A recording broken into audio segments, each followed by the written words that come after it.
capítulo 2, versículo 19. E espero no Senhor Jesus que em breve vos mandarei Timóteo, para que também eu esteja de bom ânimo, sabendo dos vossos negócios. Porque a ninguém tenho de igual sentimento que sinceramente cuide do vosso estado. Porque todos buscam o que é seu, e não o que é de Cristo. Mas bem sabeis qual a sua experiência, e que serviu comigo no Evangelho, como filho ao Pai. De sorte que espero enviá-lo logo que tenha provido a meus negócios. Mas confio no Senhor, que também eu mesmo em breve irei ter convosco. Julguei contudo necessário mandar-vos Epafrodito, meu irmão e cooperador, e companheiro nos combates, e vosso enviado para prover as minhas necessidades. Porquanto minhas muitas saudades de vós todos, e estava muito angustiado de que tivesses ouvido que eu estivera doente. E de fato estive doente e quase à morte, mas Deus se apiedou dele. E não somente dele, mas também de mim, para que não tivesse tristeza sobre tristeza. Por isso vou-lo enviei mais depressa, para que, vendo outra vez, vos regozijeis, e eu tenha menos tristeza. Recebei-o, pois, no Senhor, com todo gozo, e tende-o em honra, porque pela obra de Cristo chegou até bem próximo da morte, não fazendo caso da vida, para cumprir para comigo a falta do vosso serviço.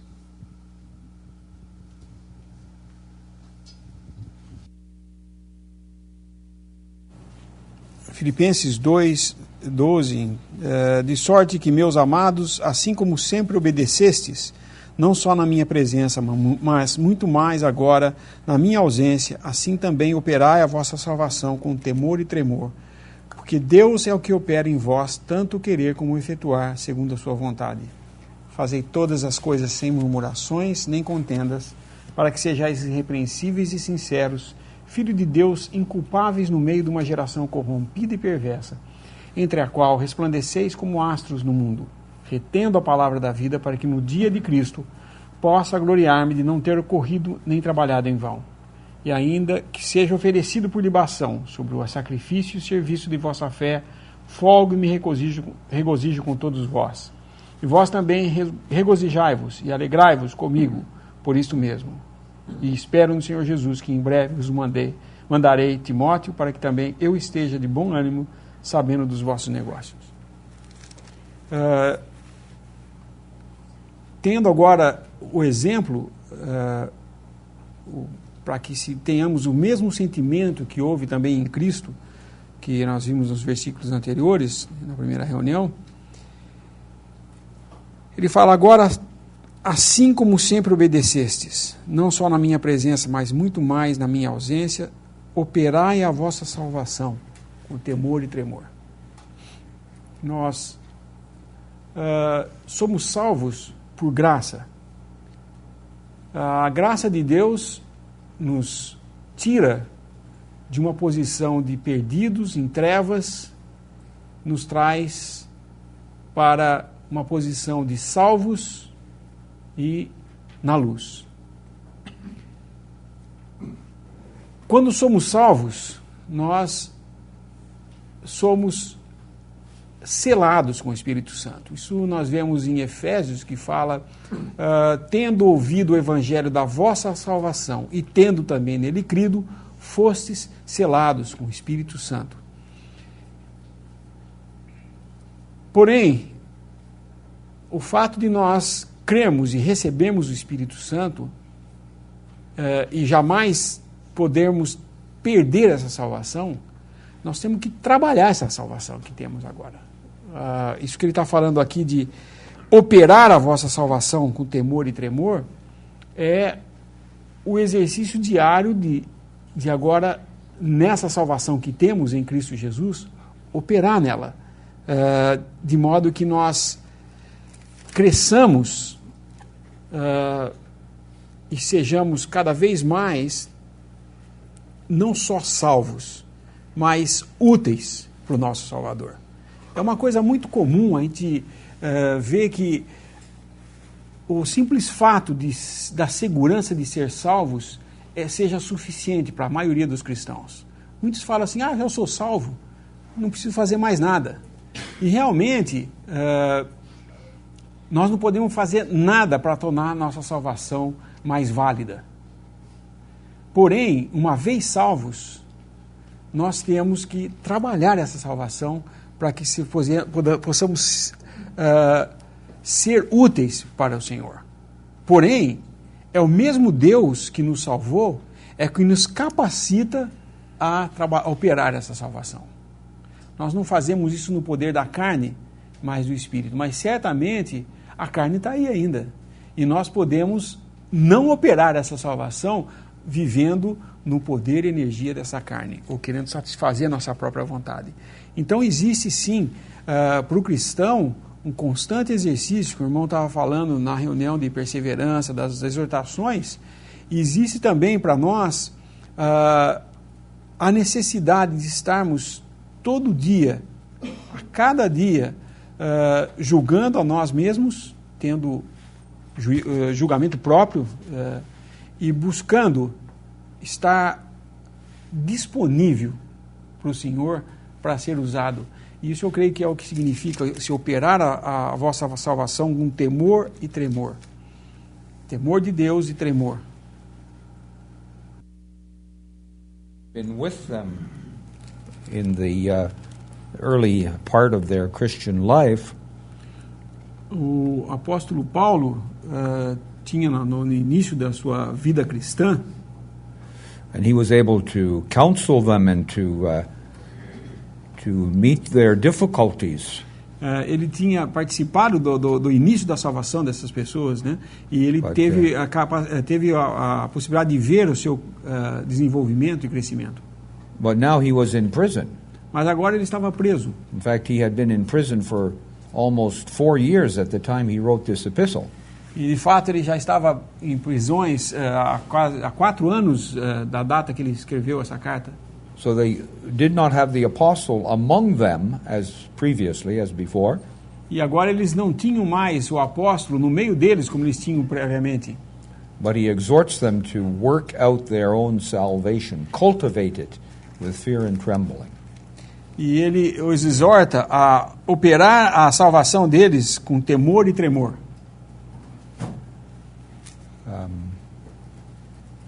When we understand we have an old nature Quando entendemos que temos uma velha natureza that can easily manifest itself, que pode facilmente se manifestar, we are no match for the enemy of our soul. não somos páreo para o nosso inimigo, o inimigo das nossas almas.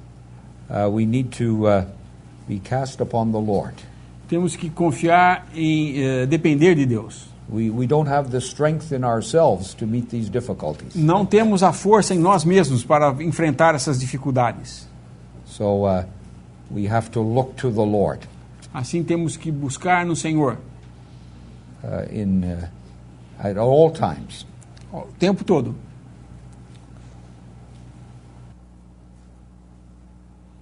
God has done a work for us at the cross. Deus tem feito uma obra para nós na cruz We had no part in that work at all, e nós não temos parte alguma nessa obra, but our sins, which made it necessary. mas os nossos pecados tornou essa obra necessária. But now God has a work that is going on within us, Mas agora Deus tem um trabalho que está trabalhando internamente em nós, that we might be conformed to the image of His Son. para que sejamos conformes à imagem de seu Filho. That work is not finished yet. E essa obra, esse trabalho não está terminado ainda. And the apostle exhorts here the Philippians E o apóstolo exorta aqui aos filipenses to be a testimony. de ser um testemunho. We're always in the house of God, Estamos sempre na casa de Deus, not just when we are in the assembly. não só quando estamos aqui reunidos em assembleia. In fact, the house of God is not spoken of as a local assembly. E, de fato, a casa de Deus não é falada na palavra como a assembleia reunida. But as we read in Timothy, como lemos em Timóteo, he exhorts his son Timothy how he should behave in the house of God. ele exorta Timóteo em como ele deveria se comportar na casa de Deus. And we're always in the house of God. E nós sempre estamos na casa de Deus. And that is a question of our behavior. Isso é uma questão com respeito ao nosso comportamento. Because the house of God is to be a witness, Porque a casa de Deus é para ser testemunho, a testimony in this world. um testemunho neste mundo. And so the apostle speaks in our chapter here, E assim o apóstolo fala em nosso capítulo aqui, in verse 15, versículo 15, being blameless and harmless. para que sejais irrepreensíveis e sinceros. So the world is looking on our lives. Assim o mundo está de olho nas nossas vidas. And if there is not consistency, Se não há consistência, then it will bring dishonor on the name of the Lord. traz desonra ao nome do Senhor. So he says in the 15th verse, Pois ele diz aqui no versículo 15, blameless and harmless, irrepreensíveis e sinceros, the sons of God without rebuke. filhos de Deus inculpáveis, Because we live in a dishonest world. porque vivemos num mundo desonesto. We know that very well. Sabemos disso muito bem. But that should not be our character. Mas esse não deveria ser o nosso caráter. In Ephesians 6, Em Efésios 5, the breastplate of righteousness, vamos lá. if we want to turn to that passage, Ephesians 6, Efésios 6. 6. It mentions the breastplate of righteousness, Fala da verse 14. versículo 14. Vestida a couraça da justiça. That is not the divine righteousness which we have before God. Isso não é a justiça que temos diante de Deus. We do have that through the work of Christ. Nós temos essa justiça pela obra de Cristo na But cruz.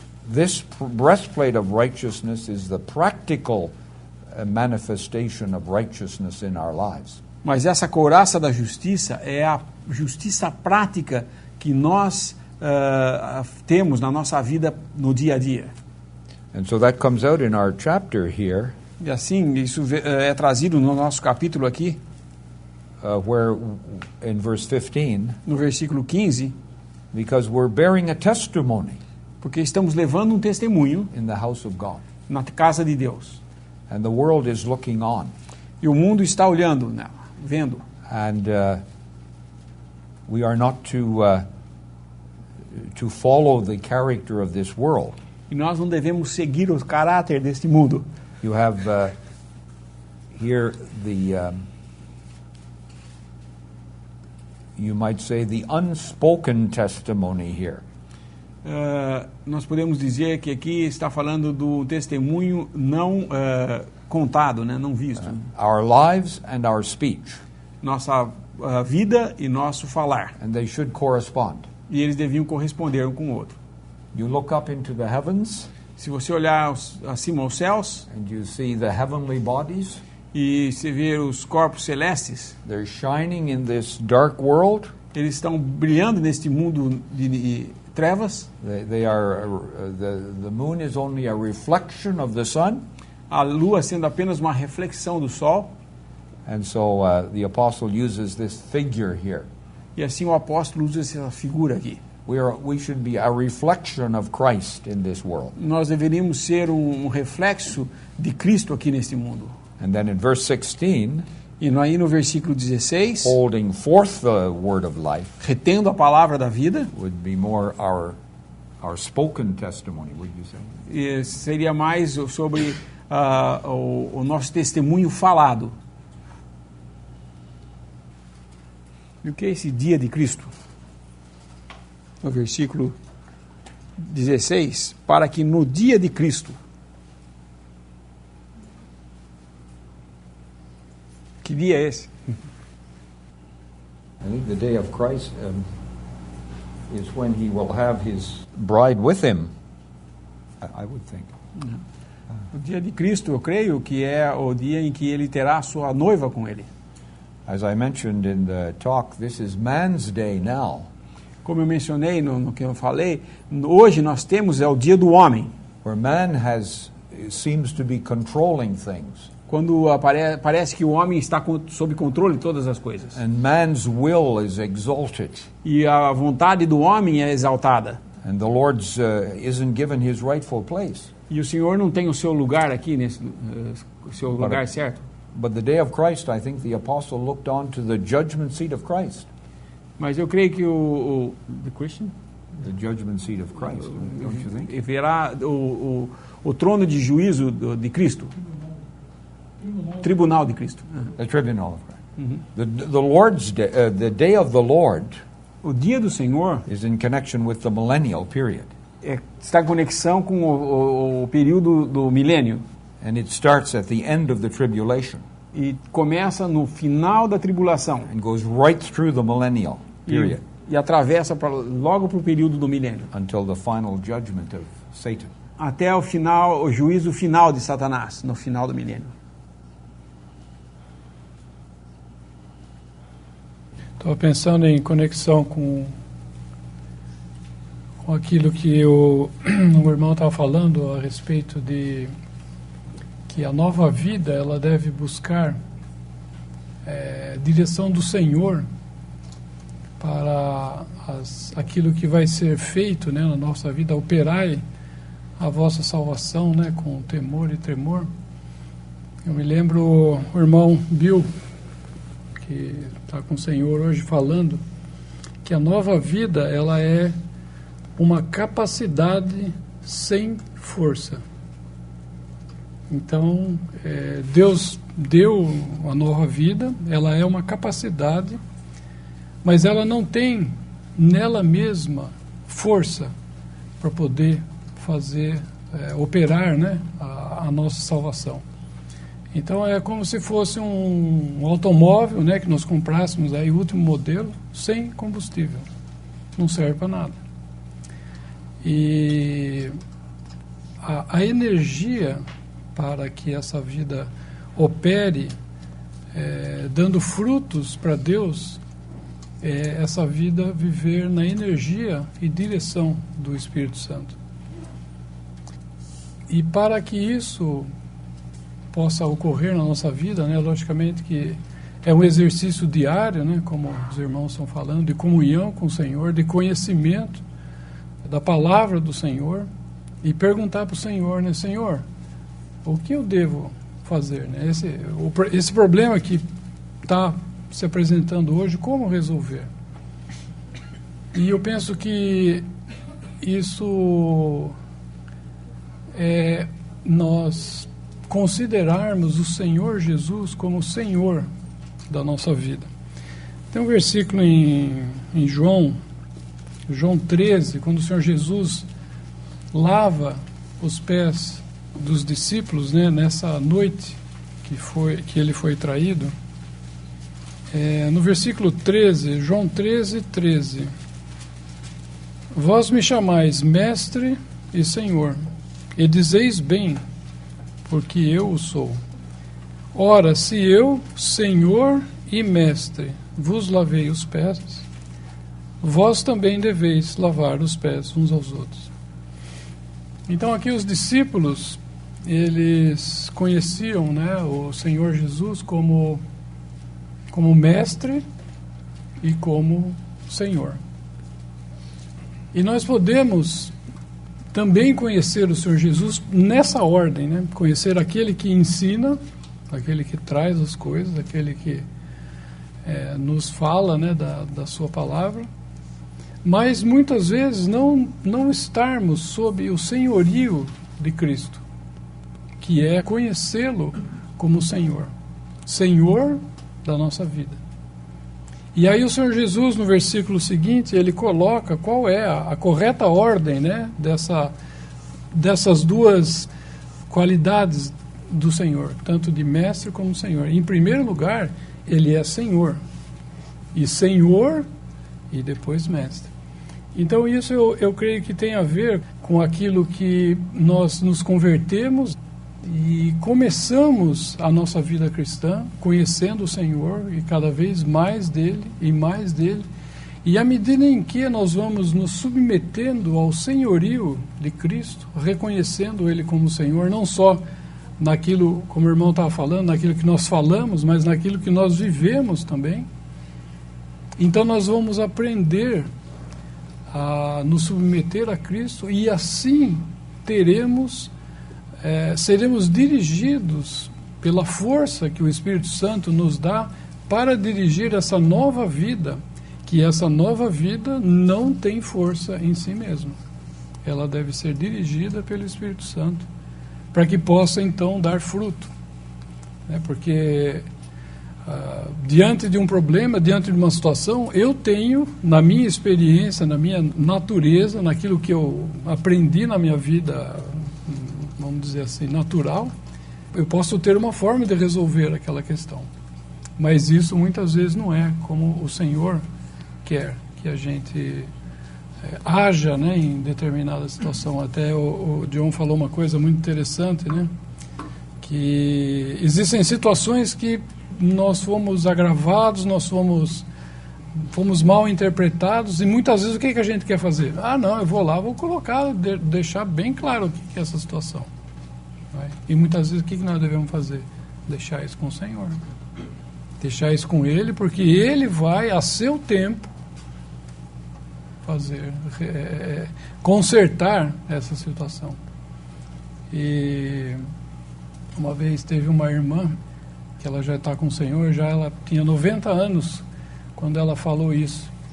E ela falou que a vida, ela é nada mais, nada menos do que um desistir de nós diariamente. Então, diariamente a gente começa a se desistir de nós para que Cristo tenha a preeminência na nossa vida. Como João Batista falou, importa que eu diminua e que Ele cresça. O que importa na nossa vida, irmãos? Que eu cresça, diante dos irmãos, para quê? Não. Importa que eu diminua e Ele cresça. Isso eu penso que faz parte de operar, a nossa salvação com temor, reconhecendo o senhorio, reconhecendo e se submetendo ao senhorio de Cristo. Naquela parábola que fala do homem que construiu uma casa, acho que é em Lucas, deixa eu ver se eu acho aqui. É Lucas 6, versículo 46. Lucas 6, 46.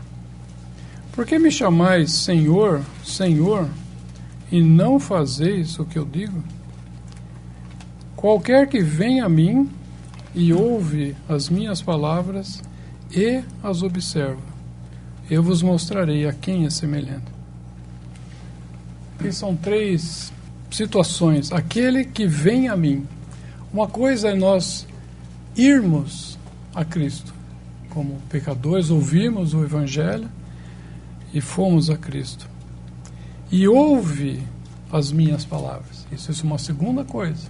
Aquele que se exercita na palavra, que em João fala do mancebo, Venceste, como é que é?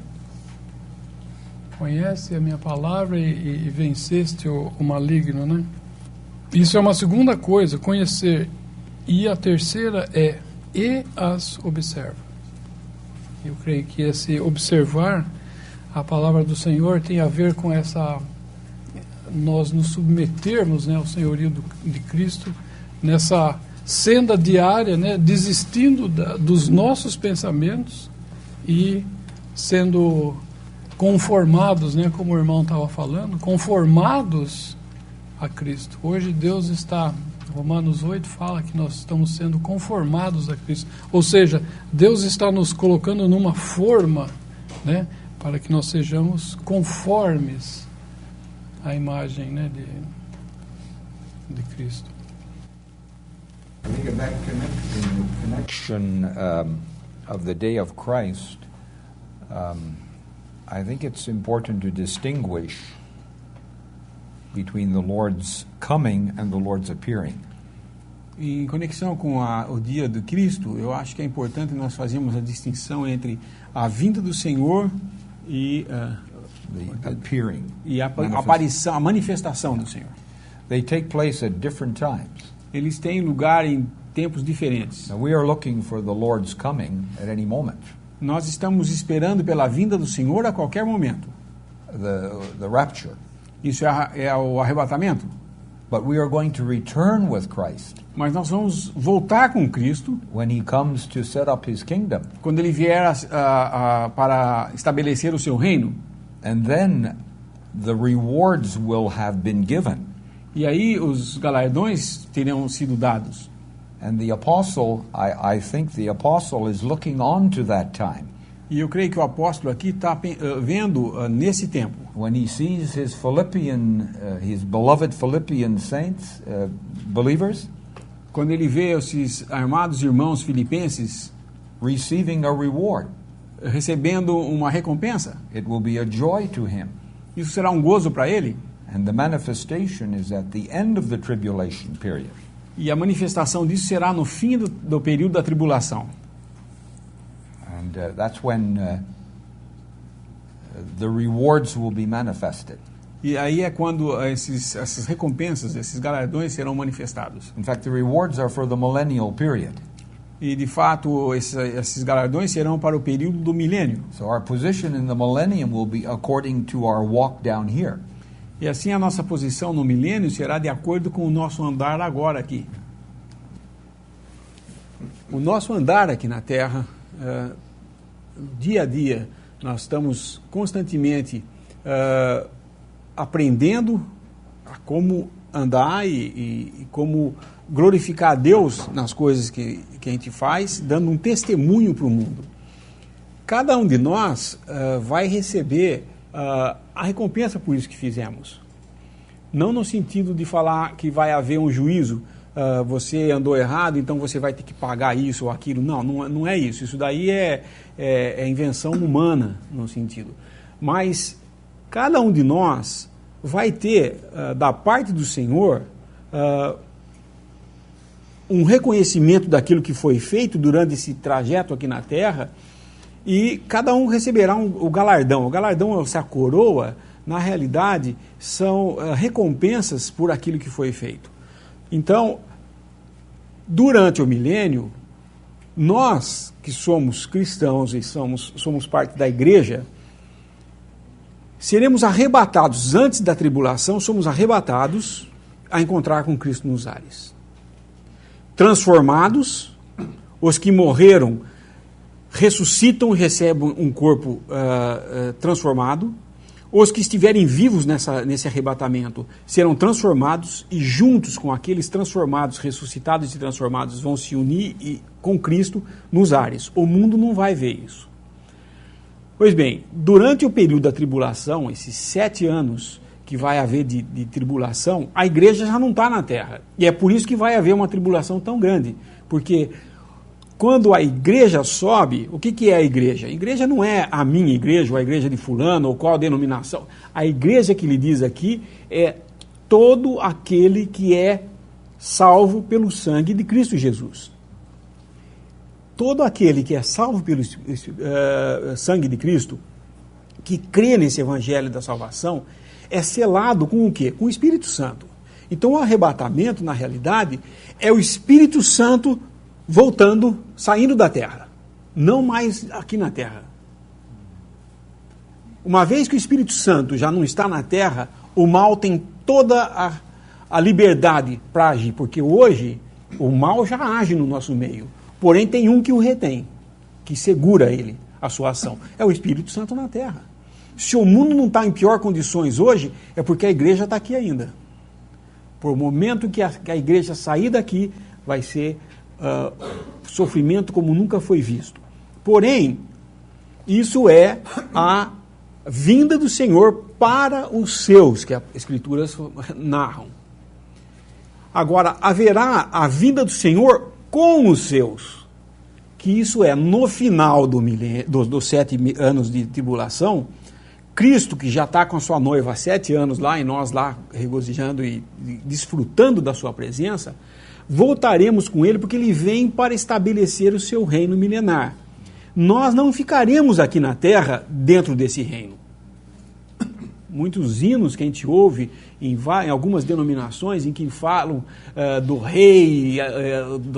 Nossa esperança não é Cristo como rei, é Cristo vindo nos ares para nos encontrar conosco nos ares.